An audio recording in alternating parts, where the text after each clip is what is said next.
Welcome to Lento English. Ready to level up your English? Here we learn through stories, slow, clear, and fun. Listen, relax, and enjoy the journey. 1. Introduction. When you see pictures or news about the British royal family, you often see big, beautiful events. Think about royal weddings. They look like they cost a lot of money.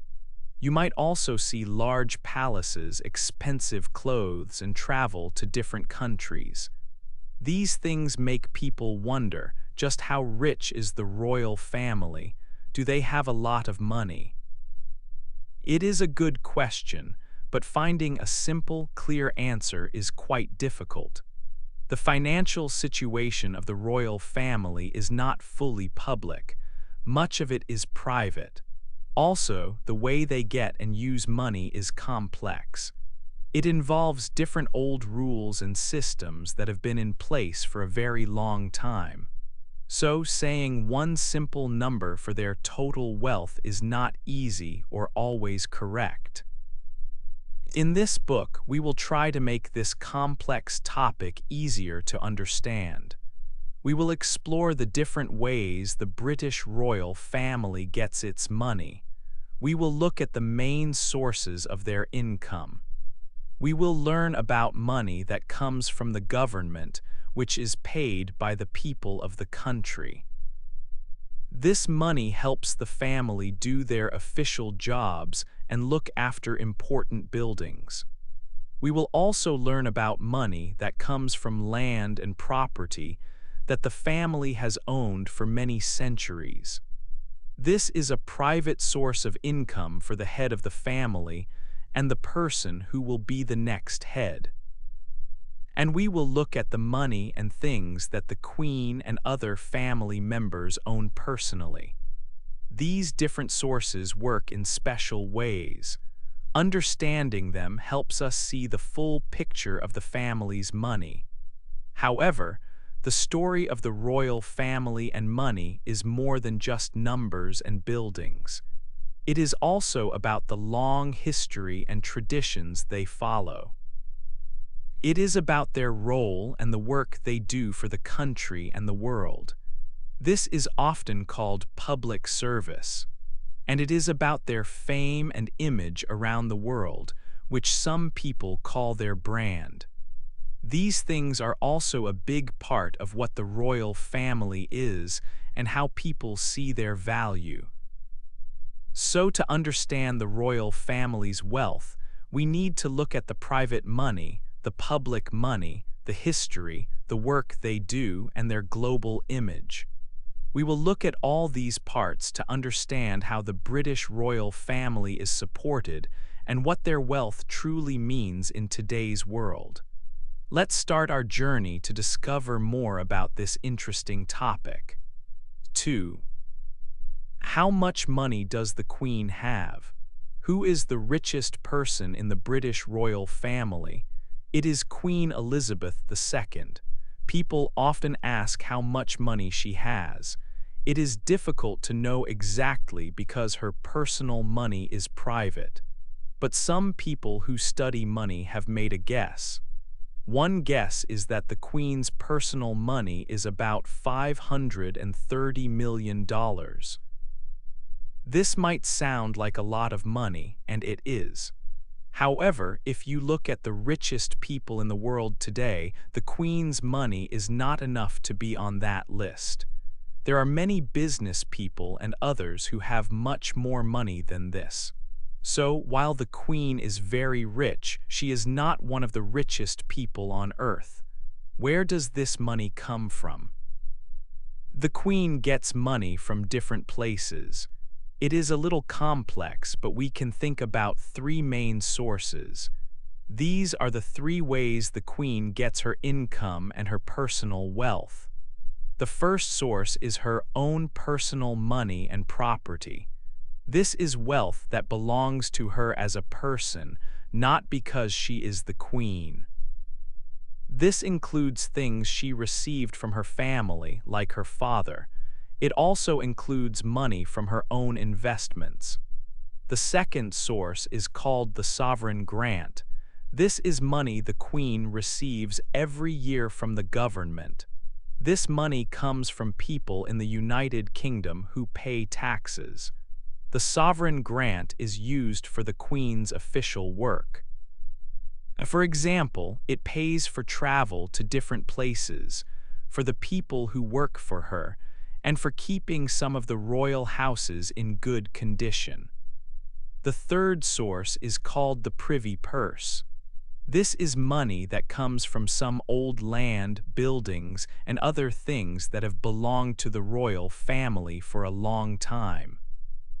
This land and property is managed to make money, and that money goes to the Queen.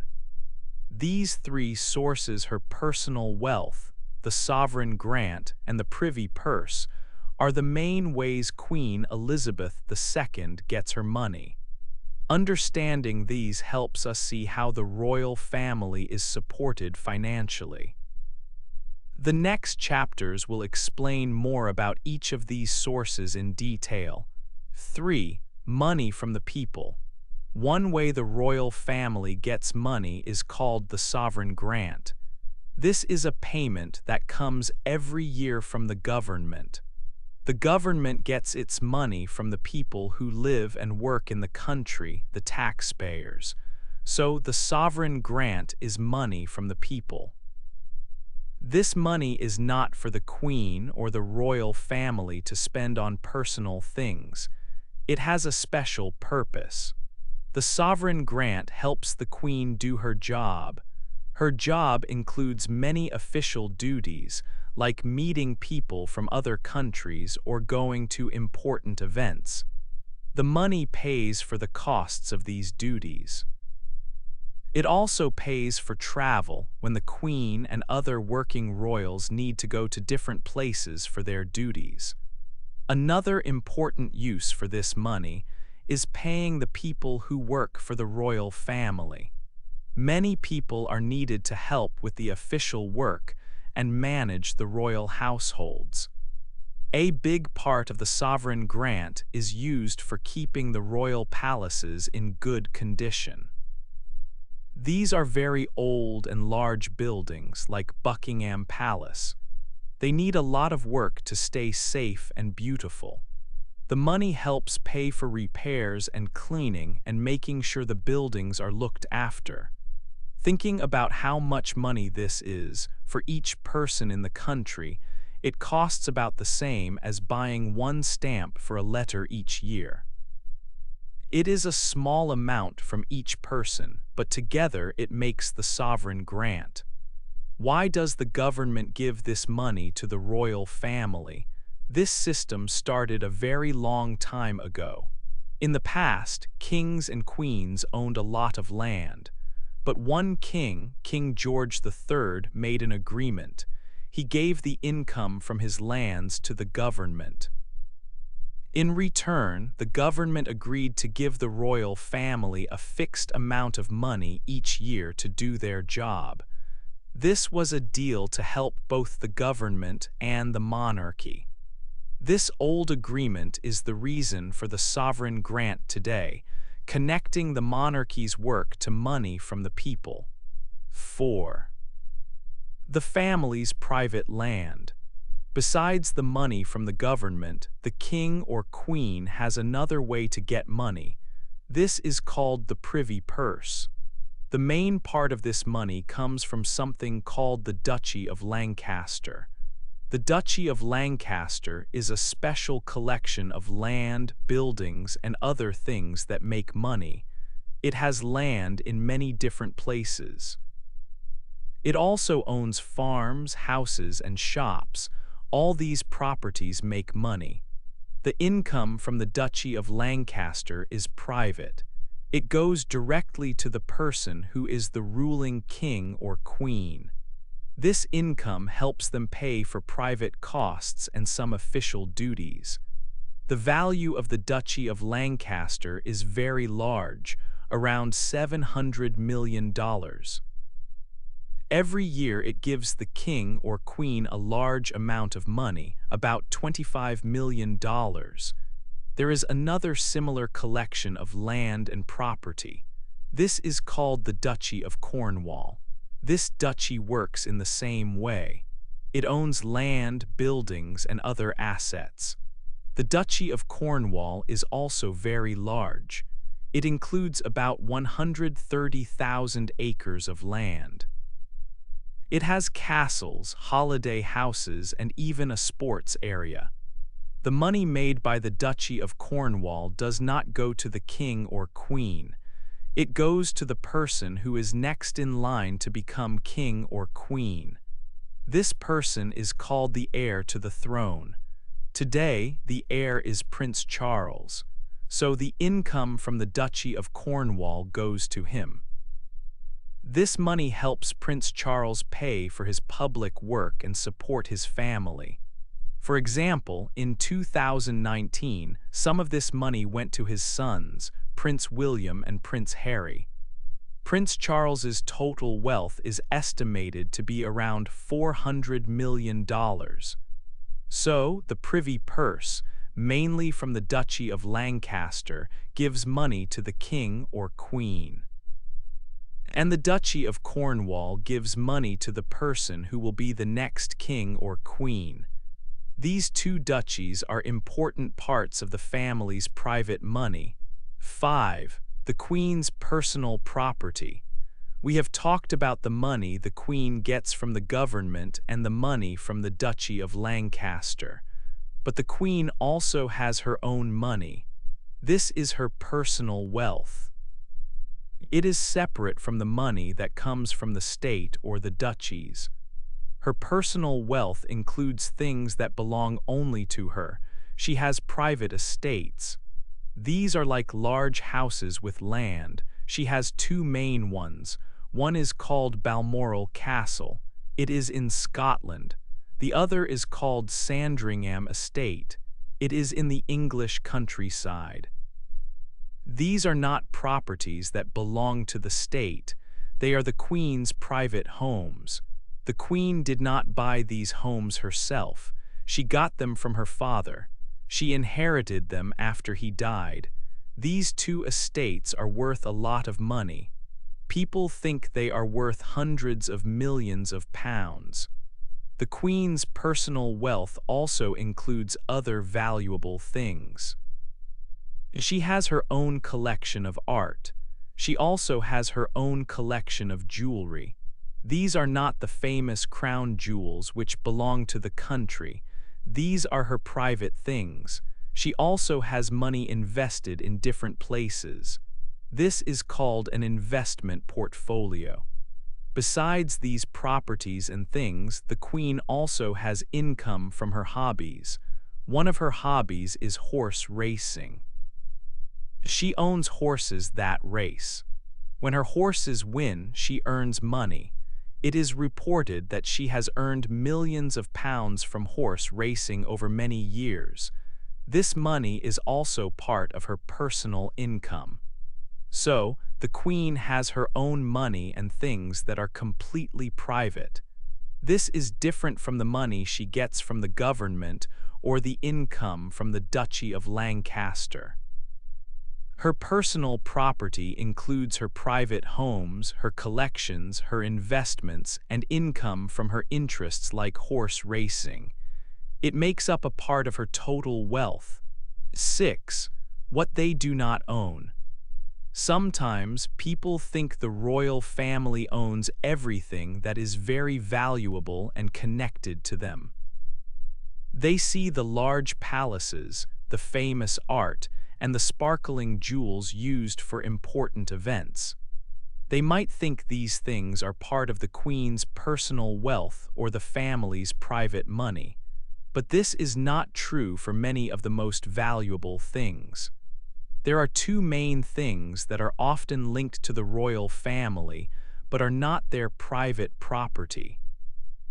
The first is called the Crown Estate. This is a very large business that owns land and buildings all around the United Kingdom. It owns shops, offices, and large areas of land. It is worth many, many billions of pounds. But the crown estate is not owned by the Queen personally. It is managed by a special group of people. The money that this business makes does not go into the royal family's pockets. Instead, almost all of the profits go to the UK government. This system started a long time ago when a king made an agreement with the government.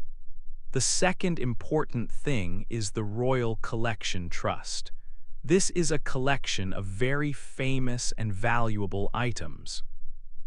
It includes many beautiful palaces like Buckingham Palace, thousands of pieces of art, and the famous crown jewels.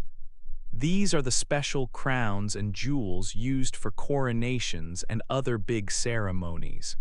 This collection is also worth many billions. However, like the crown estate, these items are not the private property of the king or queen. They are held in trust. This means they belong to the nation, to the country. They are kept safe for everyone in the UK to see and enjoy, and for people in the future. The Queen looks after them, but she does not own them personally. So while the royal family has private wealth, many of the things people think they own actually belong to the country. 7. A different path. Prince Harry and Meghan Markle, the Duke and Duchess of Sussex, decided to follow a different path for their future. They chose to step back from their roles as working royals, which meant they would change how they were financially supported.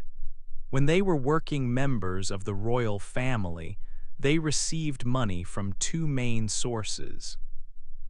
A small part of their income came from the sovereign grant, which is money provided by the UK government and comes from taxpayers. A much larger part of their income came from Prince Charles, Harry's father. This money was generated by the Duchy of Cornwall, a large collection of land, property, and investments that provides income for the heir to the throne. Harry and Meghan stated publicly that they wanted to become financially independent. Their aim was to earn their own money and no longer rely on public funds from the sovereign grant or the income from the Duchy of Cornwall. They already had personal wealth before they made this decision. Meghan had a successful career as an actress before she married Harry and had earned money from her work.